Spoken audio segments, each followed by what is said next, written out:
Daniel Bwala is a Nigerian lawyer, political commentator, and government spokesperson. Known for his sharp political analysis and strong opinions, Bwala built his reputation appearing on television debates and political programs. But his political journey has not been straightforward. During the heated period leading up to Nigeria's 2023 presidential election, Bwala was among the voices criticizing the ruling party and its candidate.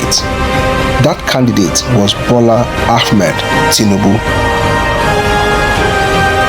At the time, Bwala openly questioned Tinubu's leadership and the direction of the ruling party.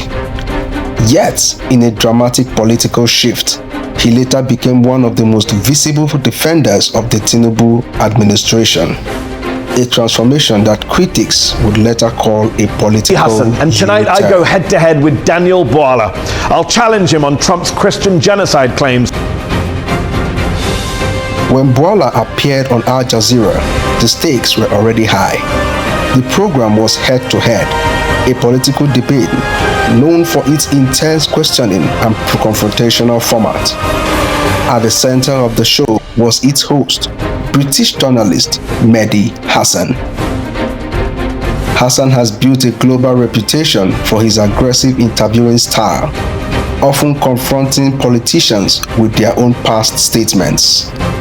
His interviews are carefully researched, often backed by archived videos, documents, and statistics. On this day, Daniel Bwala would be facing both Hasan and a live audience ready to challenge his answers.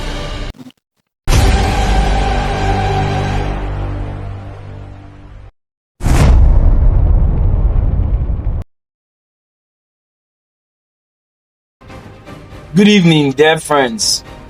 Today, we talk about the most trending issue in the country at the moment, Daniel Bwala's interview. My dear friend, that's the most trending issue. Wherever you go, YouTube, social media, Facebook, all the social media, Daniel Bwala's interview. I want to start. What's your overview of the interview? Is that thing really an interview? Well, good evening once again. Yeah. It is, or it was actually, a small expose.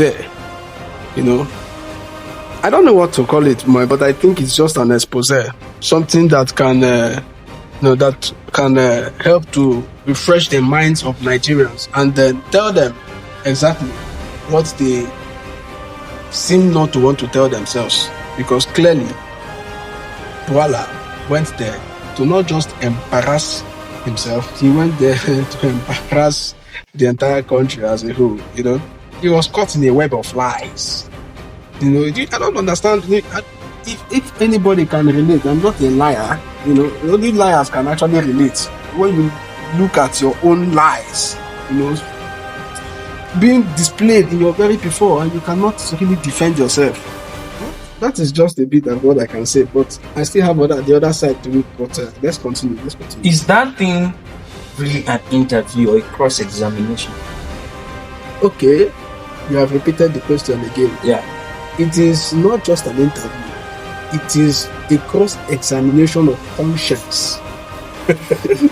And clearly, Daniel Bwala doesn't have the conscience. Does conscience exist in public life and politics of Nigeria? It's a question, it's not a conclusion. Okay, thank God you mentioned Nigeria. Okay. It probably doesn't exist, but that doesn't mean there are people in Nigerian politics that doesn't have conscience. My dear friend, was that interview really necessary?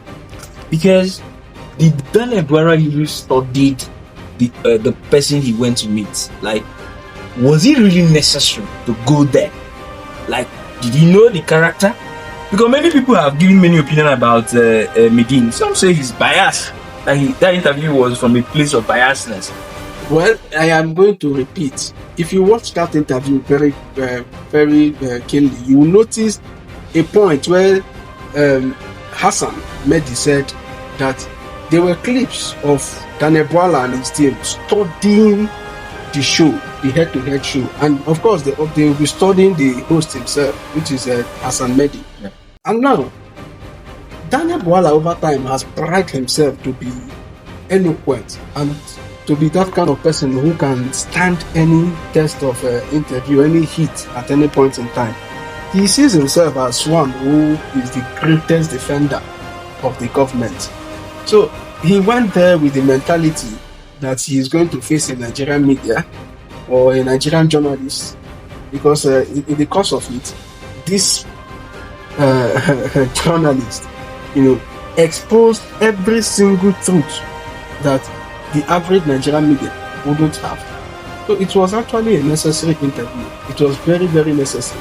He studied the man, but of course, he was no match for the same journalist. And let me also point that no matter how much you study, you always look like a fool trying to defend the government. What do you mean by that? Do you mean defending government anywhere, or you mean defending the APC and Tinubu's government? You always look like so. I want to understand what you meant by that. What I meant by that, is there a different meaning to what I just? It is as straightforward as it's straightforward. I just want you to be more emphatic. Maybe tell me what question was asked there that Daniel Bwala answered correctly, or answered in a straightforward manner. Maybe the problem is it the talk of insecurity? Is it the talk of his past statements? Daniel Bwala looked like a fool, to the point that he had to carry a glass of water and begin to make illustration of half full and half empty. So he said it's a water. I don't know what water became. Talking about context, half full, half empty. He got exhausted. Mentally, he got exhausted, and he was still trying to, put up himself, because apparently he was drowning in a portion of his own lies. So leave Daniel Bwala. Do you think? Let's talk about this way.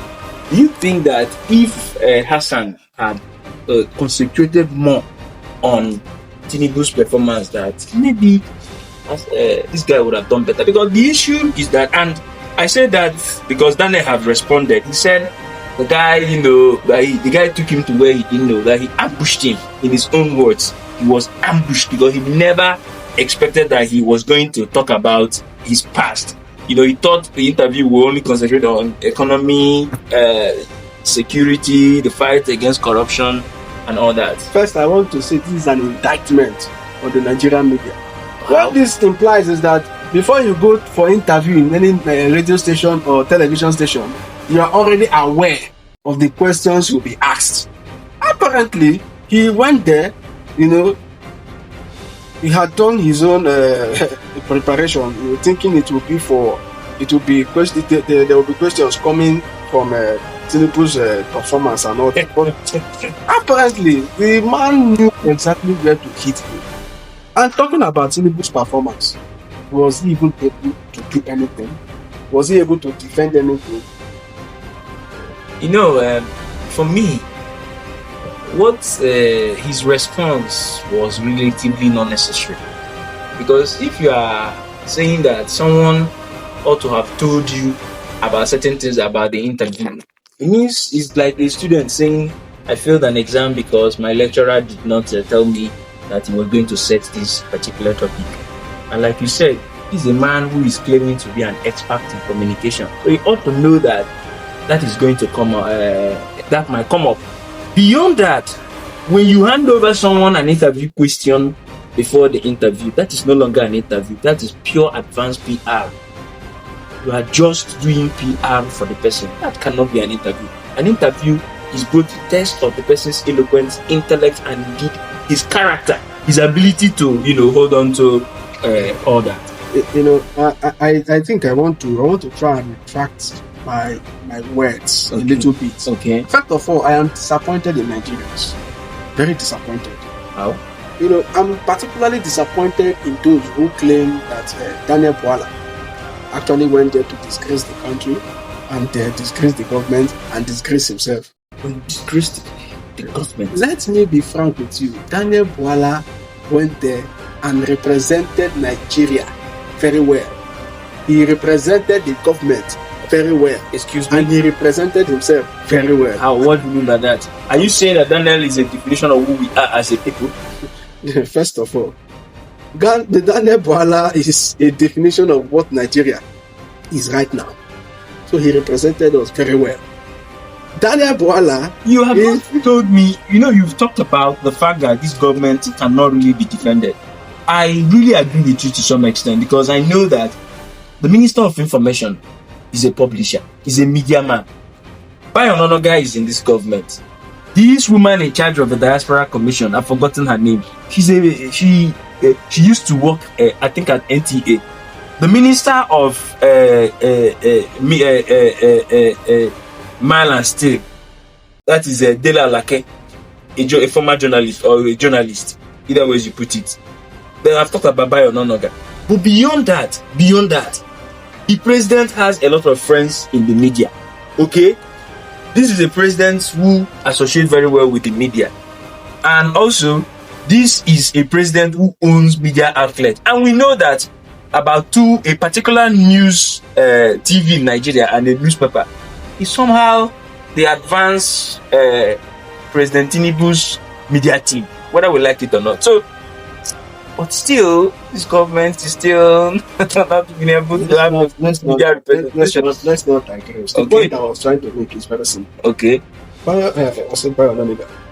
Daniel Bwala was asked several questions, and he answered them critically and demonstrated to the world exactly what the true reality of things were.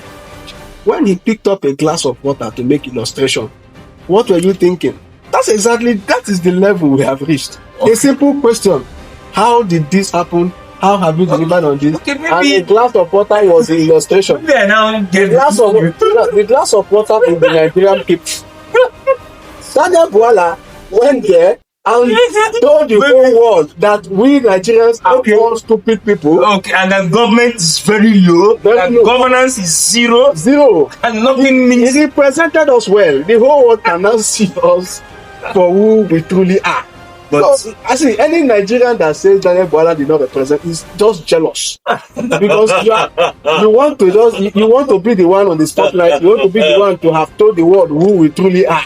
Let me ask you. I think we'll anchor here. We'll anchor at this. This is my question. Do you think that Hassan was fair? Do you think that the way Amana Hassan handled that interview section was? Because he has critics. There are people who have said he's biased. There are people who say his tactics was not fair. There are people, at the end of the day, we need to also talk about the man who did the thing.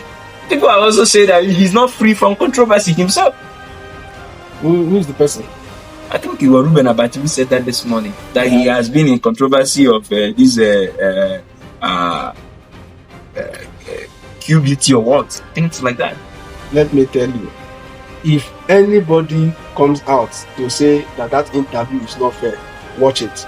This other person is benefiting from this present government or intends to benefit at some point, or that person has skeleton in his cupboard that needs to be protected at all costs.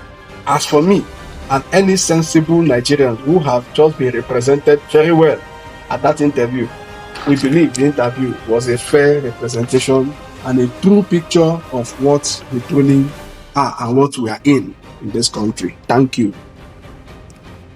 Dear friends, we'll end here today. Please, we do see your subscription. Thank you so much for your encouragement. Please do keep them coming. And you can even share to your friends, comment and like. Until we come your way next time, I remain yours truly from this text. It's a good night. Good night.